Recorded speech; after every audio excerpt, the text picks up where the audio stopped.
Paso a la publicidad, así que regresamos a la segunda parte de Conocer Marbella. Hoy hablando con Pedro Moyano González, que fue en su vida laboral carpintero, que se jubiló de esa tarea en Puerto Banús, precisamente en Puerto Banús. Pues tuve 19 años en Puerto Banús. Y anterior a Puerto Banús, vamos a recordar que estuve trabajando en la mina también. En la mina me tiré también unos cuantos años. ¿Y cómo era el trabajo en la mina? En la mina hice de todo. Y además te voy a decir una cosa. Yo, recién llegado de la Marina, que yo hice el servicio militar en la Marina, me contrató un alemán que era el encargado general que tenía la mina en aquel entonces, que entonces todavía la mina no había empezado, bueno, a nada, lo que estaban aprovechando el material que habían de los ingleses fuera. Y entonces don Bertó, que así se llamaba el alemán, me contrató para unos lanchones que trajeron de Almería, de por ahí, que había que reparar algunos, y al mismo tiempo también había que hacer unos muelles, que buscaron un carpintero, y el hombre empezó y le tomó miedo y no lo hizo. Yo hice 3 muelles ahí en la Rada, que entonces se le decía la Rada, frente a donde está la avenida del Mar. Ahí hice 3 muelles, el más largo tenía 74 metros, los demás 2 más pequeños. Y ahí con las barcazas, ahí traían la mina, empezaron ya a traer la mina los camiones aquí a la playa. Y ahí hacían unas montañas de minas grandísimas, y con espuertas de esparto. Los hombres llevaban a unas cubas que iban dentro de los lanchones, y de ahí empezaba ya a cargarlo en los barcos que venían a cargar esa mina, que esa la dejaron los ingleses, lo dejaron fuera. Y cuando en el año 46 la aprovecharon la empresa Ferarco, que así se llamaba la empresa, aprovechó todo ese material y lo exportó. Yo no sé para dónde lo llevarían, pero en fin, alguna fundición fue a parar. Y entonces ya de ahí pasé a la mina. Ya empezó mi trabajo en la mina como profesional de la carpintería. Y se hicieron unos castilletes para poner un teleférico de esos que se pusieron para traer la mina al cargadero ese que queda ahí los restos en el mar.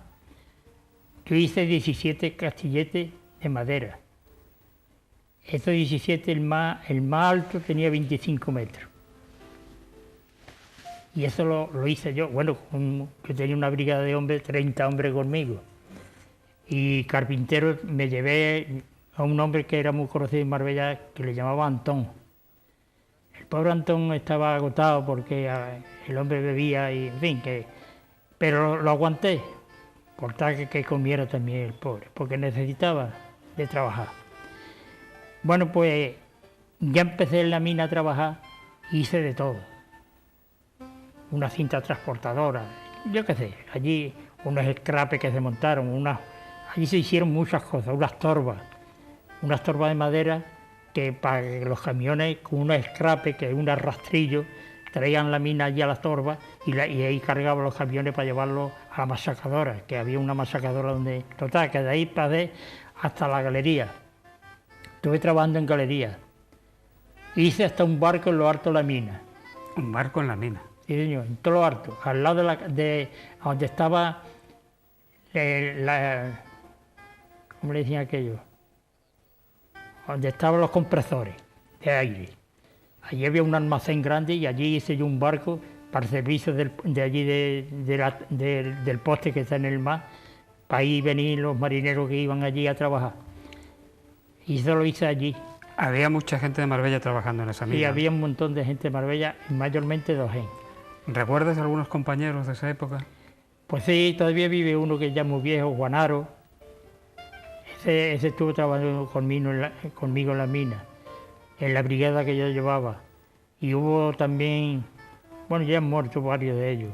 Estaba Curro András, Curro López Tineo, estaba otro Antonio el Minero. Todos han fallecido ya.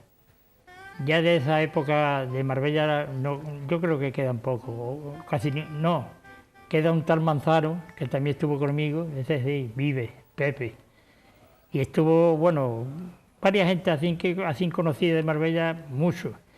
Y en galería estuve trabajando porque ahí había un ingeniero holandés, y ese ingeniero holandés resulta que quiso ver lo que habían dejado los ingleses debajo de tierra. Y eso es digno de ver por debajo de tierra. Pero había unos hundidos de las galerías que se habían hundido, porque claro, esas maderas que tenía, que la pasaron engañando el terreno.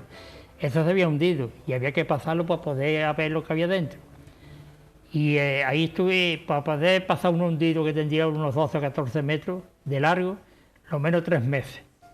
Las rumbazones que venían de escombros de terreno, apretándose, caían las portadas. Ya ves, yo nunca, gracias a unos mineros antiguos, me enseñé yo a poner las maderas, porque eso es una profesión. Eso hay que poner unas portadas ahí engañando. Pero era un trabajo peligroso. Pero peligroso. ¿Hubo algún accidente alguna vez o no? No, yo accidente solamente de un poste que me viene rebalando y me salió toda la barriga. Eso es lo único que me pasó a mí ahí. Y de un saleazo que no veas. No sé cómo me maté. Pero ahí en la galería, ya te digo, te cuento un trabajo, yo qué sé, porque ni luz, con uno de estos carburos, unos aparatitos de carburo, con eso nos alumbrábamos. Y ahora venga a sacar escombros con vagoneta a la calle, en fin, una cosa mala, hasta que se pasó. Me acuerdo que día que se pasó, la anguila más grande que yo he visto en mi vida, la vi de salida allí dentro. Yo tenía miedo, había el jefe de equipo de los mineros, era José el Pellegrino, de Ojén. Y ese hombre, yo tenía miedo y yo decía, José, a ver si esto pega un reventón y vamos encima del agua. Y no, hombre, no. Y el hombre, yo veía que él cogía el carburo aquel y se ponía a mirar por los laterales a ver, hasta que oscilaba la luz y dice, ya estamos cerca. Porque ya había circulación de aire. Bueno, pues cuando se rompió aquello, mira, aquello un mar de agua. Por un lado, por el lado izquierdo me acuerdo, y salió aquella anguila que tenía aquello 1 metro, tenía hasta orejillas, aquello parecía una cosa increíble que aquello se había criado allí dentro de la mina. Vaya, y ya pasamos, y ahí hay verdaderos templos, hechos por los hombres, templos, vaya, grandísimos, y altura 1 pila de metros, y era bolsa de mina. Y eso la sacaban los hombres poco a poco, ya ves, entonces barrenaban a mano. ¿Se ganaba bien en la mina? Yo ganaba 5,50 la hora. ¿Eso estaba bien pagado o no? Sí, yo sí. Yo la he trabajado todos los días para ganar 55 pesetas. Eso ganaba yo ahí, no vaya a creer que ganaba más. 55 pesetas, ¿de qué año era eso? Eso fue allá en el 66, 67. Bueno. Pero es que los mineros te ganaban menos y se mataban allí. Allí se mataron de Ojén unos cuantos. Tuvieron accidentes laborales y arrumbazones que se venían y los cogían. En fin, una cosa mala. Y después se empezó una galería nueva que querían poner una cinta transportadora para que llegara el material a la masacadora, que era una torba donde había una máquina que trituraba la mina, la casqueaba, ¿no? Ponía eso grava. Ahí se empezó engañando el terreno porque aquello era una escombrera y al principio hubo que empezar con la madera a engañar para poder pasar. Y después ya estuve dentro trabajando, embovedando con un ladrillo y eso se iba haciendo una galería embovedada para seguridad y se iba haciendo poco a poco. Ahí estuve trabajando también 1 pila de tiempo. Ahí terminé la campaña porque los facultativos que hubo en la mina, yo conocí, para mí que vive todavía uno de ellos, Jesús Aramburu. Aramburu, claro que vive. Vive, ¿no? Claro. Y conocí a Antonio Aguado. Participó en un programa de esta serie por teléfono. Así. Pues yo estuve trabajando con él, lo conocí yo a él, cuando entré yo en la mina, Aramburu. Y el ingeniero que vino después, se fue el holandés y vino un ingeniero que era don Juan Arbizu, que era vasco. Ese hombre también, empezaba a trabajar yo con él cuando empecé, era cuando se hizo el castillete de 25 metros, que eso lo hice en doblado, en tablones. Y el trabajo, y él quería que yo lo hicieran con un andamio, y digo, no, esto lo voy a hacer sin andamio. ¿Cómo? Y cuando vio, nada que venía a sacarme fotografías. Y cada vez que iba a la oficina, que yo llevaba el parte por las tardes, me daba fotografías. Hasta que un día le dije, digo, don Juan, yo no voy a poner, porque me enteré que había gratificaciones para otra gente. Digo, yo no voy a poner mi casa un museo. Ya no me dio más fotografías, pero no me dio ninguna gratificación. Bueno, siempre pasa igual. Tú tienes una gran amistad con una persona que sabe muchísimo de Marbella, lo que pasa es que no hay forma de que venga a este programa. Juan Zamora. Juan Zamora. ¿Qué me puedes contar de Juan Zamora? Pues Juan Zamora yo hablo con él y él admira las veces que he venido aquí, admira mis relatos porque hemos sido compañeros, incluso cuando se trabajó en el rodeo, estábamos juntos. En fin, habíamos una baraja, ya han muerto algunos de ellos. Y ya te digo, y ese hombre, pues desde niño estuvimos juntos en la escuela, siempre. Y seguimos la amistad. Es un poco más mayor que yo. Él tiene 83 años. Pero ese hombre no, yo le hablaba a él, digo, pero Juan, dije, no, yo no quiero. Bueno, a lo que quiera, hijo. Pero y además muy aficionado a la fotografía. Ese tiene que tener un archivo de fotografía que tiene que ser muy importante, porque a él le gusta eso mucho. Vamos a hablar de huertas. Hombre. Porque Marbella es un lugar donde había muchísimas huertas. Marbella estaba rodeada de huertas por los 4 costados, donde quiera que tirara, huertas. Empezando por el Leganito, estaba el Leganito, el convento, el albergue San Francisco, eso era una huerta también. Estaba el huerto Los Guerras, más para abajo estaba el huerto Canterrana, la Aza Mezón, don Rafael Ruiz, que era otro hombre que tenía una huerta por debajo del Calvario.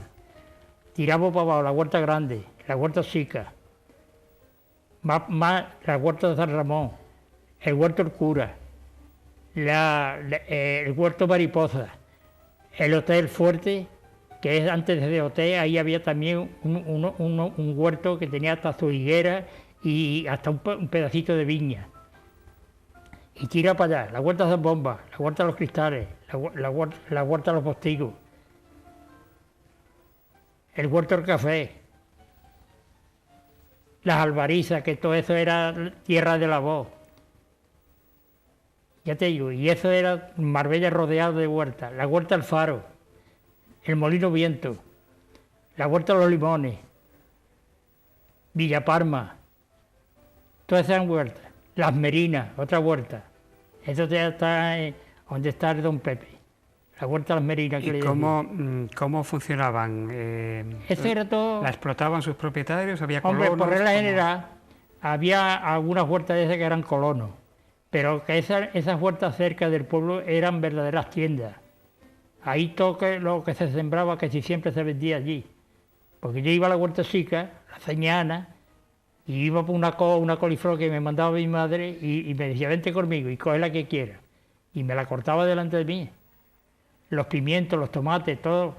Que era cuando los pimientos sabían a pimiento, los tomates sabían a tomate. Sí. No, que hoy día no sabemos lo que es el sabor de un tomate, por ejemplo. ¿Qué está hablando? Si hoy nos falta el tomate en todo el año, y antes tenía su época el tomate y el pimiento y la berenjena y todas esas cosas. Hoy no, eso no.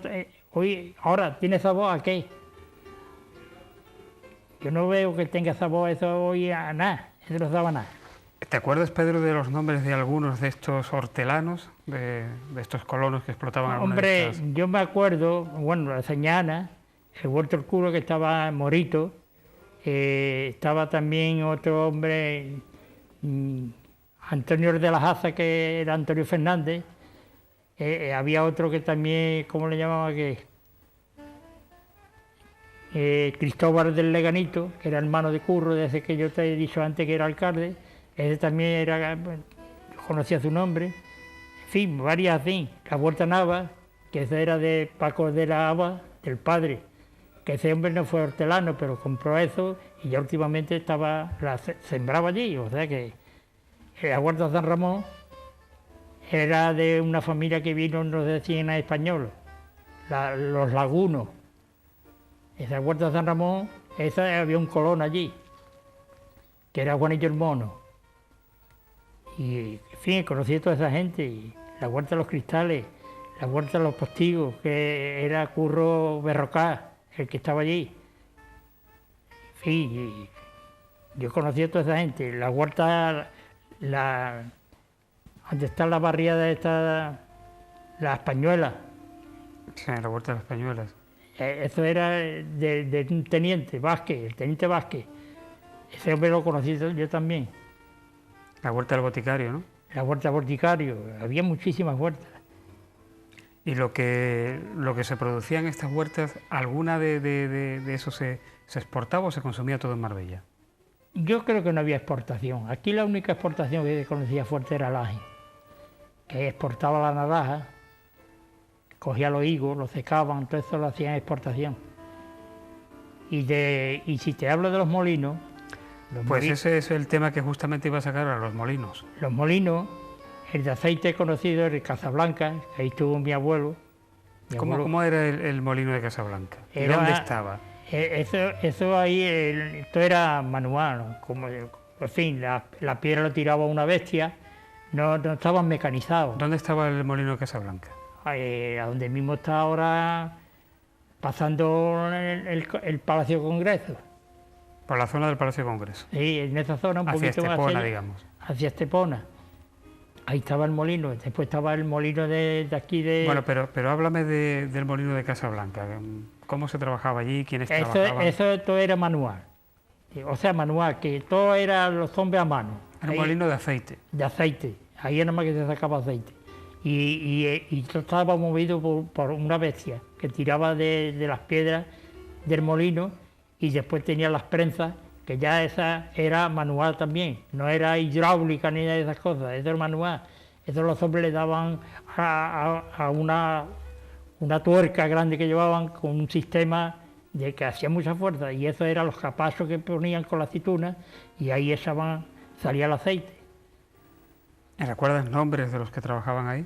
De esos hombres no, porque yo tendría 5 o 6 añillos, más o menos. Yo me acuerdo de mi abuelo Juan, que era el encargado de ahí, y me acuerdo de un molino viento que había un pozo y con eso sacaban el agua.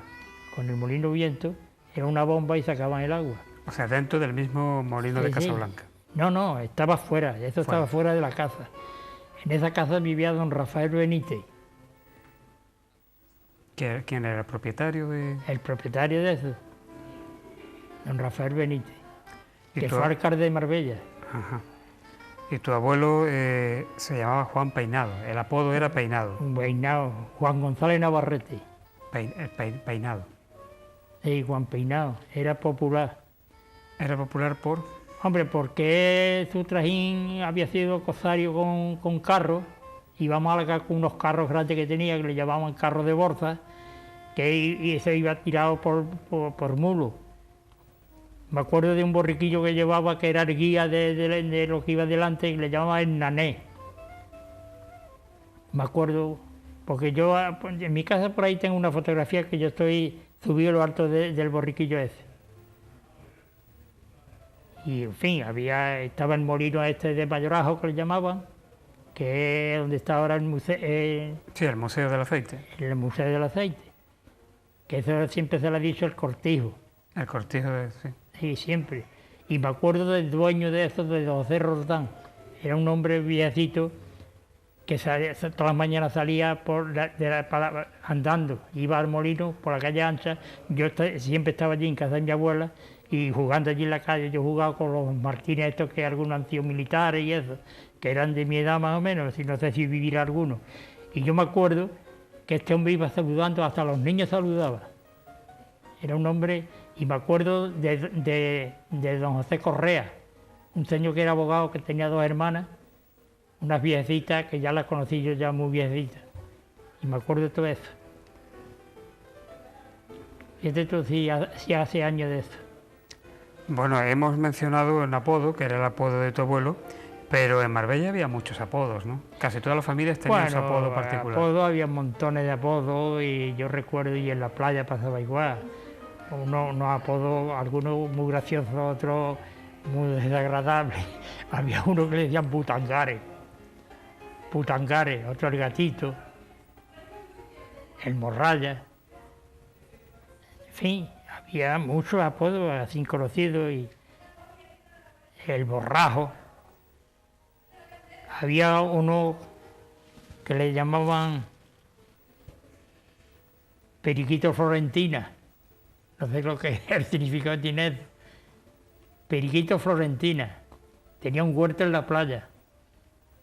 Estaba el señor Rosento, que estaba al lado. Había otro huerto que era de la familia de Paco Fernández, que ese huerto lo tenía uno que le llamaba Pepe Pérez, que lo sembraba ese huerto, tenía higuera, eran huertecillos chicos, pero ellos lo sembraban y lo regaban a mano. Tenían su pozo, un depósito de agua como una verca pequeñita, y llenaba a mano esos pozos para regar. Las cosas que había antes, Paco. Y cuando en Marbella se hablaba de Manolito el practicante, ¿de quién se estaba hablando? Hombre, es que Manolito, estaba el peluquero que era tío estaba en el Puente Málaga, frente a la panadería de Gaspar. Ahí tenía ellos una peluquería y hacía de todo, ponía inyecciones, pasaba al niño por registro. Es el peluquero. ¿Eh? El peluquero. El peluquero. Ese era una institución, ese se encargaba de todo. A lo mejor al que tenía que ponerle Pepe le ponía Juan, y al que ponía Juan le ponía Enrique, porque siempre estaba colocado. Y había que rectificarlo después, claro. Hombre, claro, después cuando se daban cuenta, y mi tía Bernabé le apareció con Bernabé, y lo querían llevar al ejército. Hoy va la mujer al ejército, voluntaria, pero antes no. Claro. Y esas eran las cosas que Bueno, había. pero Manolito Cantos era el practicante. El Sí. Manolito que yo hablaba era Manuel Cantos. Y el hermano que ese hombre se merece un monumento en Marbella, porque no sé por qué el pueblo de Marbella no se acuerda de él. De Manuel Cantos. Manuel Cantos, Gallardo. Ese hombre se merece que lo ponga en la Alameda en un monumento, pero grande. Ese hombre era el hombre con un corazón grandísimo, agradable con todo el mundo, nunca estaba de mal humor, siempre atento a todo el que llegaba, y si llegaba a ver un enfermo y lo veía un poco raro, le decía: llévate este para Málaga, vete a este sitio, y te mandaba al médico que tenía que llevarlo. Que no se entere don fulano, que no se entere. Y ese era un hombre. Además, los conocimientos que tenía Manuel Cantos de medicina... Era igual que un médico. Era prácticamente igual. Igual que un médico. Y un ojo clínico que no lo vea. Eso era un hombre que se merecía un argo en este pueblo. No que han puesto a otras personas que han hecho bastante por Marbella. Han hecho bastante. Mejor no hablar. Hombre, se puede hablar. Aquí No, se puede no, hablar. no quiero Bueno, meterme pues, a fondo en las cosas. Dijiste que iba a hablar de la guerra civil. sí. La guerra civil, cuando estalló la guerra civil, yo tenía 12 años. Y me acuerdo, mejor no recordar las cosas que se vio en aquellos... El pueblo ardiendo por todos lados. Pero justamente ahora se habla de la recuperación de la memoria histórica. Sí. Es precisamente un momento en que se habla mucho de aquellos sucesos de 1936 y posteriores. Pues ya te digo, el pueblo se levantó como pasó en toda España. Uno a un bando, otro a otro, en fin. Aquí empezó quemando la iglesia, quemando las ermitas, quemando esas cosas, arrastrando a los santos, haciendo todas esas barbaridades. Y después empezó la matanza. Había un coche famoso que le decía entonces el coche fantasma. Te levantabas por la mañana, le anda esta noche el paseíto a don fulano, el paseíto a Mengano, el otro, y sin ser políticos, nada más que eran religiosos. Mataron una cuñada porque era de Acción Católica, una cuñada de don Miguel Calzado, de la fábrica gaseosa. Esa mujer, ¿por qué se mató a esa mujer? ¿Por qué? Pues, y esas son las guerras civiles, venganzas personales. Como pasa en todos los países que se forman un... ¿Se está viendo? Eso mejor no recordarlo. Ardiendo la casa de don Juanio Lima, ardiendo la de don Juan Lavirne. ¿Esto qué es, hombre? Pues eso es lo que hubo en aquel entonces. El movimiento ese revolucionario, que no sé por qué, después huyeron mucho. De Marbella huyeron mucho que si hubieran muerto en aquella época después, posterior, a lo mejor estarían muertos. Bueno, ya se habrán muerto de viejos, porque algunos eran viejecillos. Había muchos que huyeron de Marbella y no se ha sabido más de ellos porque ellos se irían al extranjero donde sea. Y estas cosas de hoy, estas cosas que estamos viendo, yo no sé a dónde vamos a ir a parar, pero el paso que esto lleva, a mí, como habiendo visto ya cosas anteriores, no sé dónde llegaremos. Hombre, son circunstancias muy diferentes, ¿no? Hoy ha cambiado todo está más moderno, todo lo que quieran, pero se está viendo cosas muy raras. Pedro, dices que tenías 12 años entonces. Hoy día que ha pasado tanto tiempo y que tienes 82 años, esa huella no la has olvidado nunca. Eso ha marcado toda tu vida, ¿no? Hombre, yo como voy a olvidar una cosa que la viví. Yo tuve que salir de mi casa, me acuerdo que nos fuimos al Cortillo Pino. ¿Dónde estaba ese cortijo? Ese Cortillo Pino era donde estuvo mi tía Francisca, una hermana de mi madre, muchos años. ¿Pero en qué zona era? Eso por encima de los Monteros. Por encima de los Monteros estaba el Cortillo Pino. Y está, yo no sé quién será el dueño ahora. Ese era de la familia de general González Badía, de la mujer. Y yo me acuerdo que allí nos fuimos a refugiarnos porque mi padre no sabíamos nada de él y fuimos allí a parar. Y allí estuvimos una temporada que ya nos vinimos a Marbella y me fui a trabajar a la panadería de Cantero. Con esa edad me fui a trabajar a la panadería de Cantero, porque no había otra cosa, tenía que ayudar a mi casa en lo que fuera. Y gracias a mi familia por parte de mi madre, la necesidad no la conocí. El hambre pasó por la puerta, pero no entró, nunca. Gracias a ellos. Pero que eso era para verlo, la cantidad de calamidades que se veían en las criaturas. Que yo me acuerdo, quemaron el casino, y ahí en el casino pusieron un comedor, no, eso era igual que se le hace de comer a los animales. Unos carderos muy grandes y los colancos, eso de las coles, que eso ni los animales lo comían, ahí lo cocían como yo qué sé con qué lo hacía, y los pobres iban ahí con sus cacharritos a por un cazo de aquello, que aquello estaría... Pero eso ¿quién lo puso? ¿Quién puso esos comedores? Eso se puso en la guerra, eso se puso en la guerra, los colancos, porque aquí se liaron a requisar todo el campo, se traían el economato, se traían un economato que pusieron precisamente a donde estaba esa carpintería. Esa carpintería y la parte abajo, que es una tienda también que era de tejido de Joaquín Montero, no sé si era del padre. Bueno, pues ahí se vio claramente lo que había, un desbarajuste. ¿Usted cree que el campo cómo iba a producir? Si llegaba y se llevaban las vacas, se llevaban las cabras y todo al matadero, y después repartía las carnes con un vale que te daba en el comité. Iba allí, pedía un vale y te daban un vale para que fuera por lo que había. Hasta que llegó el momento que ya faltaba de todo y nadie sembraba. El campo se traían los trigos, se traía la cebada, se traía el maíz, todo se lo traía. ¿Y ahora qué? ¿Ahora quién trabaja? Eso es lo que pasó. Y llegó la hora que esto se agotó y a mí me negaron un vale un día. Uno de Marbella que huyó de aquí, yo no sé dónde iría a parar, porque fui a pedirle que me diera un vale para que me diera alguna comida, algo de lo que estaban dando allí el economato ese. Y me dijo, para ti no hay comida, tu padre está con los fascistas. Mira por dónde esa tía que antes hemos mencionado, Bernabela,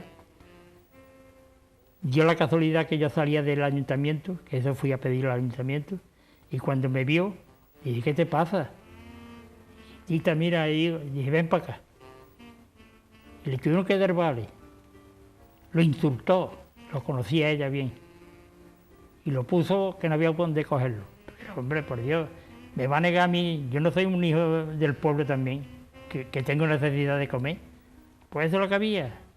Porque eso es una guerra civil. Las guerras civiles, desde luego, son horribles. Donde quiera que estalle, no digo aquí, a donde sea. Yo no sé dónde esto llegaremos, pero yo no quise. Y a partir de la finalización de esa guerra, después ya hubo ahí como una especie de acuerdo tácito de no hablar de eso. En las familias ya de eso no se hablaba, ¿no? Hombre, ¿cómo íbamos a hablar? Lo primero y principal es que había mucho miedo durante X tiempo. Ya después pasó lo siguiente, entraron las fuerzas nacionales, se estableció un poco el orden. Pero ¿qué pasaba? los que salieron beneficiados antes salieron perjudicados otros. ¿Te enteras? Y así es. Y se empezó a quitar personas del medio. Hombre, que se hicieron muchos errores y muchas cosas malas. Que yo me acuerdo de la familia Ramos, que estaba de colono en el fuerte, y mataron al matrimonio, que eso, y dejaron un montón de hijos sin padre y madre. Eso se hace. Por una venganza personal, porque a mí que no me diga. Mataron a Rivero, un señor que tiene una tienda de tejido, por lo mismo. Por una venganza personal, no por otra cosa. Y no mataron a mi amigo Pedro Chacón, un niño con 15 años, que vivía en la calle Perá. Y lo mataron por el esmero hecho de que él trabajaba allí en la tienda con ese hombre, ese Rivero, y al mismo tiempo vendía un periódico que le llamaba Pueblo. ¿Qué se llamaba? Pueblo, el pueblo, el pueblo. Un periódico que él lo vendía para ayudarse porque era huérfano de padre. Ese era hermano de María Chacón, el que está casado con Paquillo el Churrero. Hermano de otros Chacones que ya han muerto. De Pepe Chacón y el Juanillo Chacón que todavía vive. Un hermano, es mayor que Juanillo. Hombre, esas son las cosas de la guerra. ¿Y ahora qué pasa? Aquí no se ha visto nada, aquí se han llegado ya generaciones enteras que se han criado y están criando con la mesa llena de pan. Afortunadamente, ¿no? Afortunadamente. Y todo el que puede estudiar, estudia, y carrera, y en fin. Y el que no quiere trabajar es porque yo no sé, porque hoy siempre hay algo. Con más trabajo, con menos. Pero en aquel entonces, venga, hombre. Aquello era horrible, Paco. Yo no quisiera ver más cosas de esas porque aquello fue reventar. Eso, no había seguridad en nada. Y estaba una persona acostada en tu casa, le pegaba a la puerta, venga, que ha llegado tu hora, vámonos. Pero bueno, ¿yo qué he hecho? Ni un juicio ni nada. Y cuando entraron las fuerzas de Franco en Marbella pasó igual. Hasta que se estabilizó un poco la cosa y ya hacían los sumarios esos que eran sumarísimos, rápidos. Falsa, vamos. Eso era rápido, pero cuando menos ya había algo. Bueno, esos son pasajes de la historia Esos que hay son que pasajes recordar. de la historia Hay que recordar y hay que conocer, porque la historia hay que conocerla. Hombre, claro. Hay que conocer la historia sí, para poder sacar las consecuencias y sobre todo para que determinados errores no vuelvan a producirse nunca. Hombre, eso desde luego yo quisiera que eso no ocurriera más. A lo menos yo no lo quiero ver, ¿eh? Por muchos años que yo dure, ¿eh? Porque yo a esas cosas, yo qué sé, yo muchas veces recordando ya los nietos y los niños chicos y todas esas cosas, ¿qué sería eso? Y más hoy. Y más hoy. Porque antes los niños estaban más atontados. Porque para salir un espabiladillo había 40 que no se podía espabilar porque antes de tiempo los mandaban a trabajar. Aquí salían los chicos. Ahora, cuanto más pobre era una familia, más niños tenía. Porque no sé por qué lo daba, entonces no había ningún sistema. De alguna manera había que distraerse, ¿no? Hombre, en algo tenía que pasar el tiempo, ¿no? Pero no había televisión, no había radio, no había nada de esas cosas. Y yo me acuerdo que cuando tenía ciertos añillos ya estaban llevándolo al campo a guardar pavos, a guardar gallinas. Y como preservativos no había tampoco, y si había eran también artículos de lujo, ¿no? Lo que había era locos perdidos que llegaba la noche de invierno, había tantos inviernos tan largos, y no pensaban nada más que venga, otro más. Y eso es lo que había. Yo me acuerdo, vivía un pescador frente a mi casa, y mi madre, la pobre, como era así, cogía y preparaba una olla de garbanzo y fresquita para que esté viendo a aquella mujer. Coge esto para los niños. Tonia, sí, hijo, llévatelo. Aquella mujer era muy curiosa y le dice a mi madre, ¿y los niños, frasquita? Dice, los niños los tengo que acostar porque le lavo la ropilla para que vayan mañana limpio al colegio.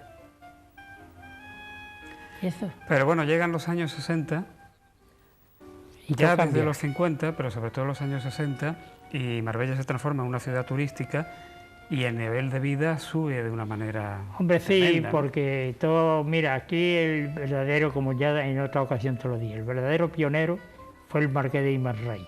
Don Ricardo Soriano. Don Ricardo Soriano, detrás de él vinieron muchas amistades y mucha gente que cuando vieron esto era un vergel, esto era todo el mundo comprando, vendiendo, en fin, lo que pasa. Y ya empezó Marbella a funcionar. Ya trajo a muy buenas amistades. Vino el príncipe Alfonso de Eloy, que era pariente de la madre de Alfonso, era pariente. Y eso empezó a traer gente y a generar trabajo y cosas de esas. Además, los establecimientos que había empezaron a modernizarse un poco, a funcionar, había mucha seguridad, que también influye, quiera o no quiera, influye. Y esas cosas, pues claro, Marbella empezó a subir. Después ha habido decadencia, claro que la ha habido, y la habrá, porque las cosas cambian, porque no se gobierna bien o lo que sea. Yo lo que sé es que Marbella teníamos antes una garantía y una cosa que todo el mundo venía a buscar la tranquilidad. Hoy hay tranquilidad, pero no tan segura como antes. Porque hoy tienes tú, las casas son cárceles. Te lo digo así claramente. Tú verás que no hay una casa que no tenga rejas. Claro, porque se terminó con la tradición de Marbella de tener las puertas abiertas. Exactamente. Mi casa es que tenía el portón con una guita, un cordé, y llegaba yo, mi hermano, el que fuera, llegaba para adentro. ¿Quién es?, decía mi madre. Soy fulano, ya está. Y eso lo había no en mi casa, en muchas casas de Marbella. Hace un par de semanas en este mismo programa, Miguel Nieto, el periodista, recordaba lo de la guita. Ah, que sí, lo vi. Recordaba lo de la guita. Sí, eso a donde quiera había un portal así, con un porto dentro. Eso era el sistema para tener aquello libre. Se cerraba la puerta, pero el cordón pues puesto. Y eso era una cosa que era típico, y eso ya no se ve. Ahora tiene que echar una llave, otra llave, un cerrojo, y no pone un cañón porque no lo permite, y no pone un cañón mirando para la calle. Bueno, esperemos no llegar a tanto, porque esta ha sido siempre una ciudad hospitalaria, y por lo menos... Claro que lo es. Eso no se lo puede llevar nadie. Claro que lo es.